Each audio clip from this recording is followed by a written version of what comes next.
4 मंत्र है और वो 4 मंत्र मैं आपको बताना चाहता हूँ अपने व्यक्तित्व के विकास के।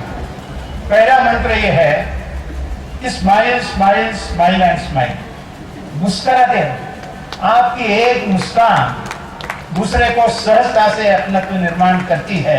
और हम भी देखते हैं कि सामने से आया मित्र मिल गया, नमस्कार किया तो कैसा होता है, और हमको जो नहीं चाहिए ऐसे कोई व्यक्ति आती है सामने से तो हम कहाँ मुंह कैसे करते हैं।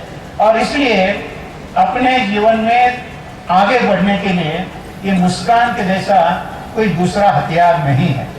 लेकिन यह भी ख्याल में रखना चाहिए कि कभी मुस्कुराना नहीं है, वो भी ख्याल में रखना चाहिए। नहीं तो उन्होंने जो उदाहरण दिया वो मैं बता रहा हूँ, मेरा उदाहरण नहीं है, मेरा उदाहरण मैं अंत में बताने वाला हूँ। लेकिन हमारे समय पर अब यहाँ तो देखा ना 51% 49 है, और आईने के सामने जाकर मुस्कुराते भी है कि मैं मुस्कुराती हूँ तो कितनी सुंदर देखती हूँ करते हैं। और इसलिए उन्होंने कहा कि भाई ये काम ख्याल में रखना। अभी आपका आज का संदर्भ लगाना है तो आज की लड़कियां तो 5 मिनट में तैयार होती है, लेकिन लड़के जो है वो तैयार होने के लिए 10-20 मिनट लगाते हैं। ऐसे हालत हो रही है, लड़कियां बहुत गति से आगे जा रही है। लेकिन कि राज्यपाल ने कहा है कि मुस्कुराते रहो, तो फिर आपकी हालत क्या होगी ये आप समझ सकते हैं। दूसरी बात उन्होंने ये बताया, दूसरा मंत्र कि अप्रिशिएट अप्रिशिएट एंड अप्रिशिएट। कोई अच्छा काम करता है तो कहना सीखो कि तुमने अच्छा काम किया है। जब आप ऐसे कहोगे, और ये जरूरी नहीं है कि छोटे ने केवल बड़े को या बड़े ने केवल छोटे को, आप अपने साथी जो है साथ में है, बाजू में है, आगे है, पीछे है, ऊपर है, नीचे है, जहाँ भी कहाँ आपको कोई अच्छा काम दिखाई देता है तो आप कहना सीखो तुमने अच्छा काम किया है। देखते देखते आपके पास उनका नेतृत्व सहजता से आ सकता है, और इसलिए किसी ने अच्छा काम किया तो आप कहो अच्छा काम किया।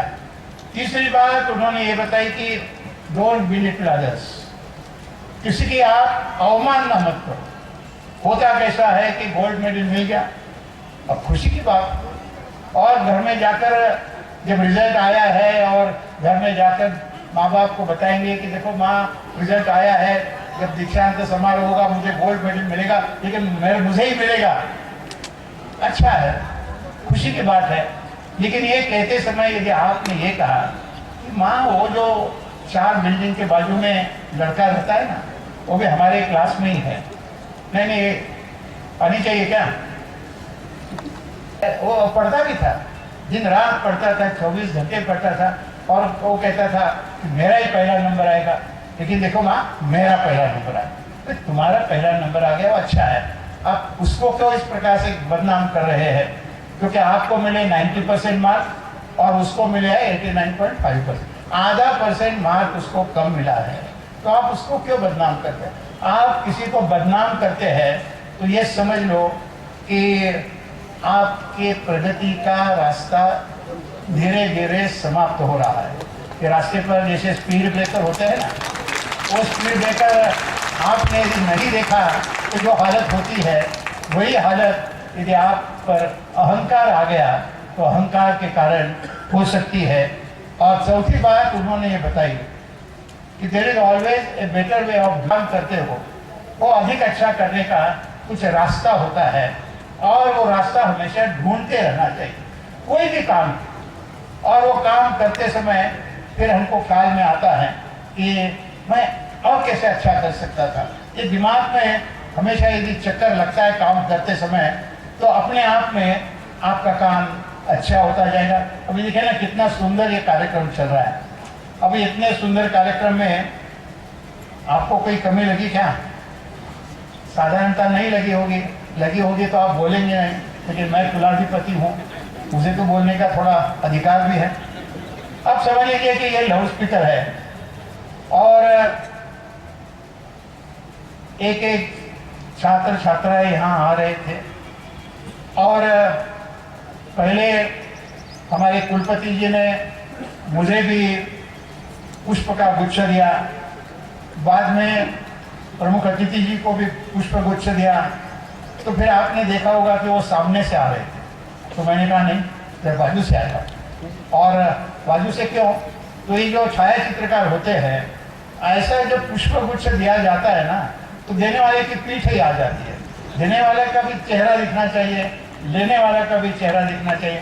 छोटी बात है, लेकिन ये बात करते हैं तो फोटो सब अच्छे देखने के लिए मिलते हैं। नहीं तो बाद में ये होता है कि मैं मेरे पीठ का ही फोटो देखता रहता हूँ। छोटी बात मैंने बताई, कोई किसी की कमी करने के लिए बात नहीं बताई।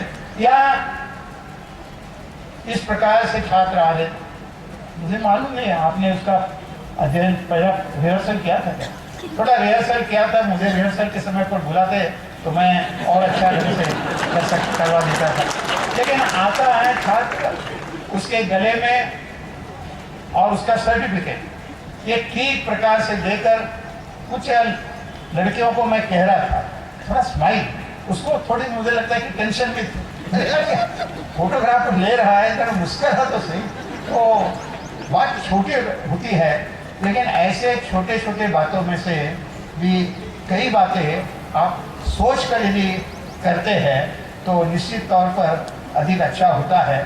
और ऐसा अधिक अच्छा करना यह जीवन में आपको आगे बढ़ने के लिए प्रेरणा देता है। और ऐसा काम आप करो, और ऐसा काम करते समय दो शब्द जीवन का सार्थक के रूप में मैंने जो मेरी खोज नहीं है, लेकिन मैंने एक किताब लिखा है, संस्मरण लिखे हैं, उसका हमने जो शीर्षक है वो दिया है चराइवती चराइवती। इसका मतलब है चलते रहो चलते रहो।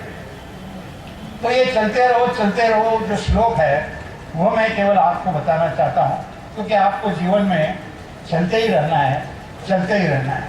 वो श्लोक ये कहता है, जो बैठा है उसका भाग्य भी बैठ जाता है, जो खड़ा हो गया उसका भाग्य भी खड़ा हो जाता है, जो सो गया उसका भाग्य भी सो जाता है। और इसलिए हे मनुष्य, तुम चलते रहो तो आप आगे बढ़ती जाएगी। और उसका दूसरा श्लोक जो है वो तो और उत्तम उदाहरण।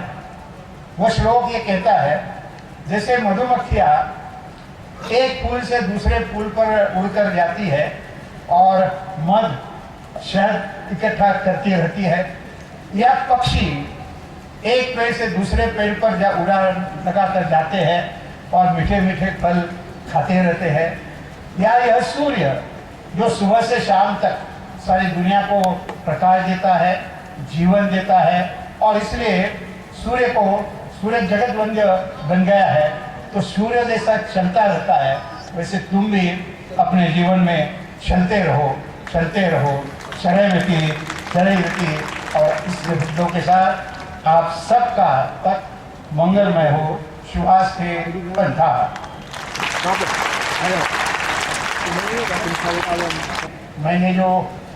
मेरी खोज नहीं है, लेकिन मैंने एक किताब लिखा है, संस्मरण लिखे हैं, उसका हमने जो शीर्षक है वो दिया है चराइवती। इसका मतलब है चलते रहो। तो ये चलते रहो जो श्लोक है वो मैं केवल आपको बताना चाहता हूँ, क्योंकि आपको जीवन में चलते ही रहना है।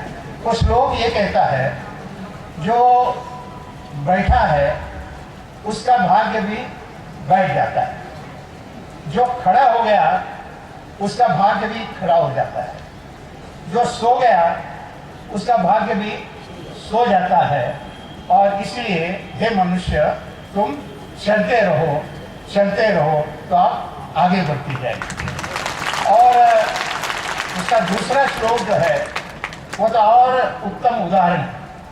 वो श्लोक ये कहता है, जैसे मधुमक्खियाँ एक फूल से दूसरे फूल पर उड़कर जाती है और मध शहद इकट्ठा करती रहती है, या पक्षी एक पेड़ से दूसरे पेड़ पर उड़ान लगाकर जाते हैं और मीठे मीठे फल खाते रहते हैं, या यह सूर्य जो सुबह से शाम तक सारी दुनिया को प्रकाश देता है, जीवन देता है, और इसलिए सूरज जगत बन गया है, तो सूर्य जैसा चलता रहता है, वैसे तुम भी अपने जीवन में चलते रहो,